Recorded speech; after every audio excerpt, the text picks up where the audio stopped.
Does injecting hot steam into your pellet grill make juicier, smokier, and all-around better ribs? I tested it on my offset smoker on a brisket in another video, and the results were absolutely amazing. Will I get the same results in a pellet grill? We're gonna find out in this video, so let's get steamy. Welcome, barbecue friends. My name is Steve Gao, and in this video, I'm doing a crazy barbecue experiment for your information and entertainment, and not necessarily so you can do it at home, but you can if you want to. Recently, I've been really interested in studying and experimenting with the impact of smoker humidity on the quality of barbecue, mostly in terms of its ability to increase water holding capacity of the end product and enhance tenderness, bark, and smoke flavor. What I've found thus far is that increasing the humidity in your smoker will decrease evaporative cooling, which means juicier meat that will cook much faster, and it also has the added benefit of adding more smoke flavor because smoke is attracted to moist meat. In theory, now this would be difficult, but we could, in theory, increase the humidity of a smoker to such a level that we wouldn't have to wrap our barbecue at all. We could take a brisket or some ribs, throw them in the smoker,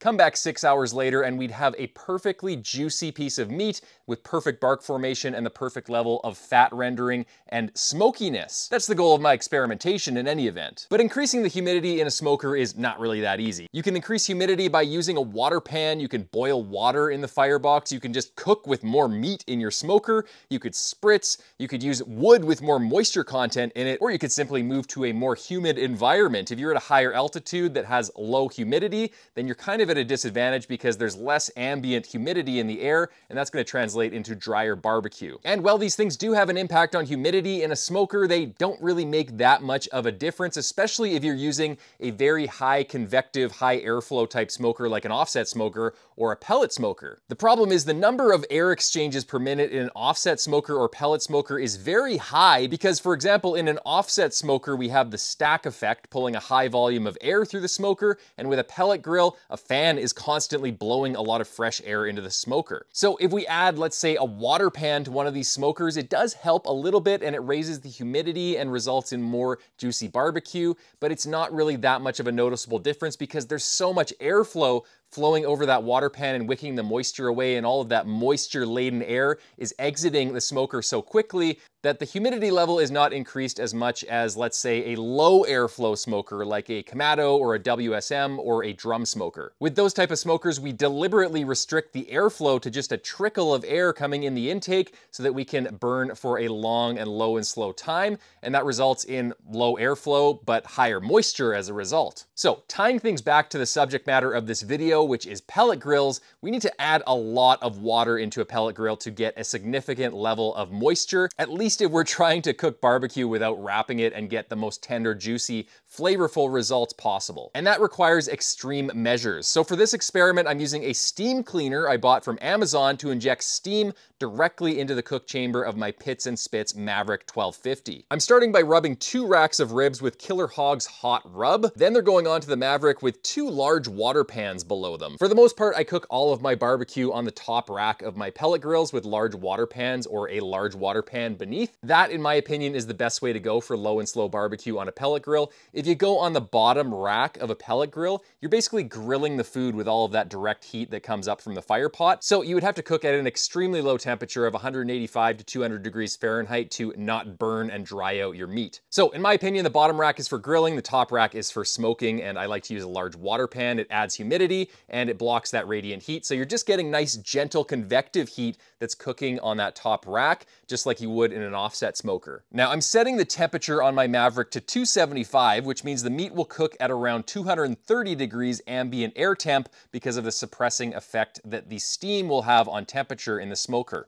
I'm inserting the steam cleaner nozzle into the hole in the back of the smoker that already exists. That's the port where the probe wires from the Maverick feed in. It fits perfectly and I don't have to cut any holes in my smoker, which kind of saddens me because I like to cut holes in my smoker, but it's not necessary in this video, unfortunately. Now I'm hanging the steam cleaner off the Maverick and I'm placing the intake hose in a large bucket of water. On this model of steamer, the reservoir is really small, so I just took it off and I plugged in a longer hose so I can use a larger bucket to feed it water. I've had a couple viewers reach out to me, and what they've done with this particular model is they've done something similar where they remove the reservoir, they get a longer vinyl hose, and then they put put it on top of a stool or some type of table, and then they cut a hole in it so the vinyl hose pokes down below and it sucks up water from a large bucket or reservoir, and that seems to work well for a lot of people. Now you can see that the steam is blowing into the main chamber, and it might not look like it's doing much, but it's actually doing a lot in terms of raising the humidity in the cook chamber.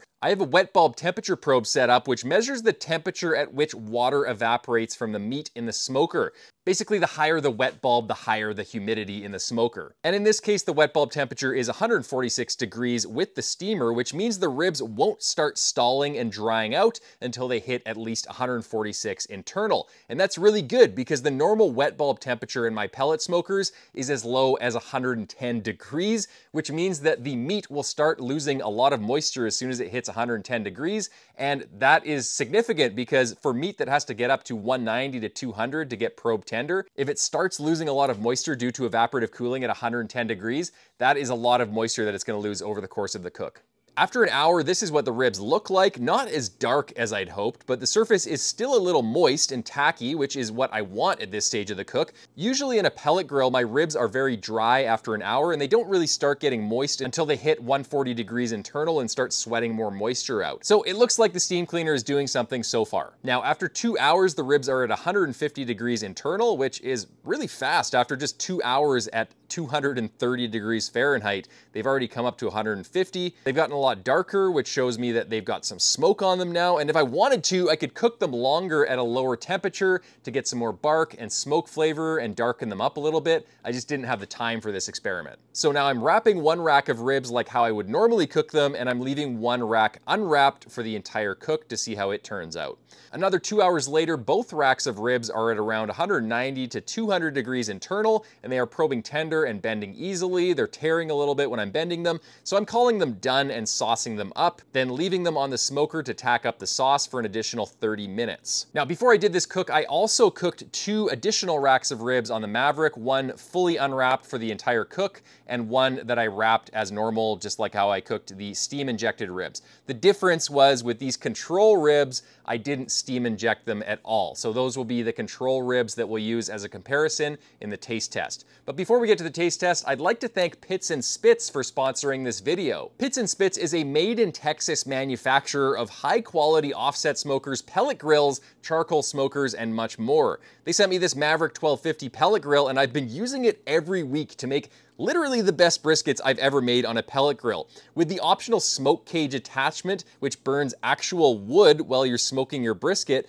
the Maverick allows me to make offset quality briskets on a pellet grill, which is something I never thought I'd be saying, but the smoke flavor, the fat cap rendering, the evenness of cooking, all of it lines up perfectly in this machine to help me make amazing Texas-style brisket with all of the convenience of a pellet grill. The other thing I really like about this smoker is how solidly built it is. It's fully welded, it's beefy, it's thick, it has a nice design that really retains a lot of heat when it gets up to temperature, and it results in more even cooking temperatures. It also has a fully slide-out bottom and top rack, allowing me to put a large water pan below my briskets, which, as I said in this video before, it's absolutely essential to getting great barbecue on a pellet grill. This thing is an absolute beast, and I highly recommend it if you're looking for a real pellet grill with quality that you can pass down to your kids for generations and performance that knocks cheaper pellet grills out of the park. I'll put a link to the Maverick as well as the smoke cage below in the description section so you can check it out. All right, let's get back to the video. Okay, buddy, we're gonna eat some ribs.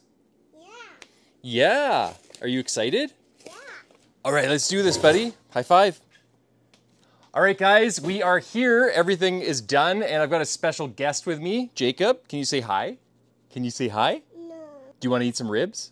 Mm-hmm. Okay, let's eat some ribs. So what I have here starting on my left are the control ribs that I also smoked on my Maverick. I just didn't show it on camera. These are the ribs that were wrapped, the control ribs that were wrapped. These are the ribs that were cooked in the Maverick that you saw in this video that had the steam injection, and then I wrapped them to finish them.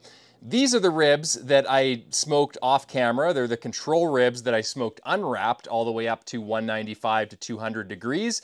They're looking pretty gnarly. I don't know if those are going to be any good. And then these are the ribs that I steam injected on my Maverick, which you saw on camera, and they were cooked up to 195 to 200 with the steam injection. So I'm going to start with the control ribs that were wrapped, and we'll get a nice big rib here. It's looking pretty well rendered. There's a lot of fat rendering, but it looks kind of dry. I don't know about you guys. Let's take a taste. Oh man. That's really good. Do you want to take a bite? Yeah? You want a little bite? How's that? Good. It's good. So those were the control ribs that were wrapped. They taste really good, actually. I'm really happy with those. Now let's compare them to the ribs that I smoked with the steam injection.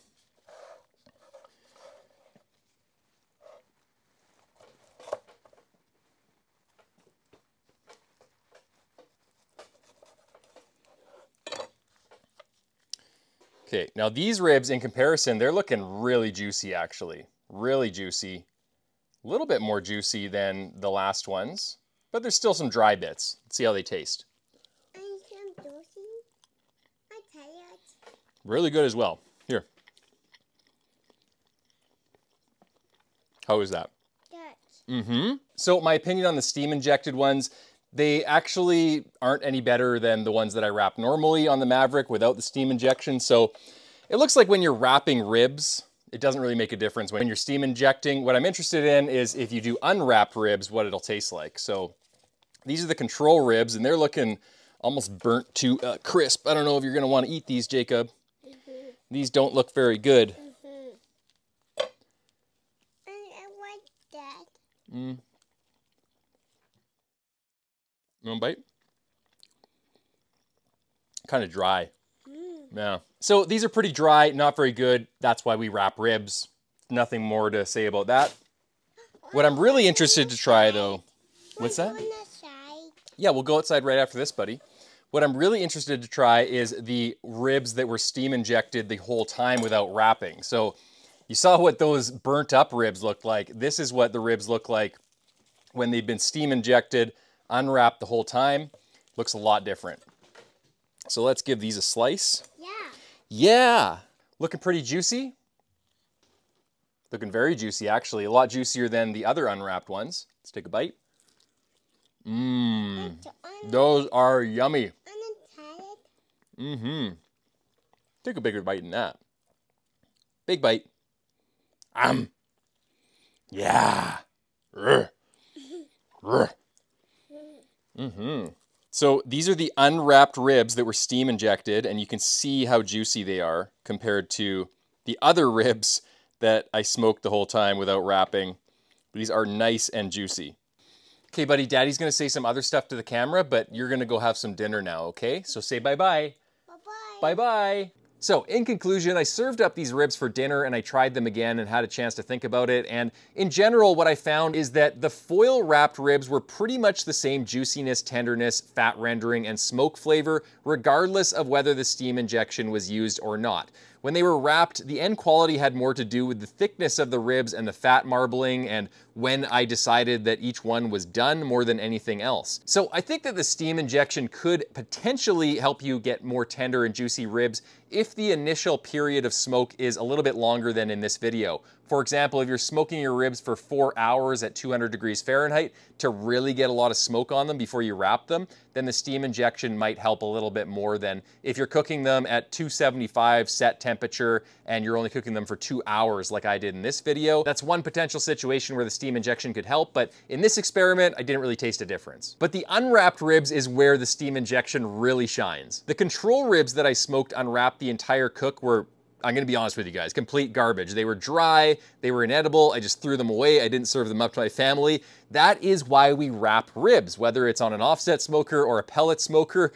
The best way to smoke ribs is by wrapping them. I think there are some exceptions. If you have exceptionally well marbled ribs and you're going hot and fast, for example, that's where you might not wrap them and still get a pretty good result. But in general, for low and slow cooking, most people wrap their ribs for a reason. But the steam injected unwrapped ribs, which stayed unwrapped for the entire cook, they didn't get wrapped at all, They were exceptionally juicy and tender. They were just as good as the wrapped ribs, and they also had the benefit of being more smoky, and they had better bark because they were exposed to the smoke for the entire cook. So I think the steam injection method could be a really good method if you are cooking unwrapped the entire time and you want maximum bark and smoke flavor, but you also want the juiciness and tenderness and texture of wrapped ribs. That being said, the steam injection did have some disadvantages. There was some water pooling in the bottom of the cook chamber after I cleaned out the smoker after this cook, and that's not really good because it could seep into the pellets and it could expand them and clog up my auger, and it could mix with all of the ash in the bottom of the cook chamber and harden, and it could accelerate rusting on my smoker. So I have to be sure to clean out my smoker right away after each cook. But I'm interested to hear what you guys think. Have you tried this on a pellet grill, or would you try it? What direction do you think I should go in my experiments with this steam injection? Let me know in the comment section below.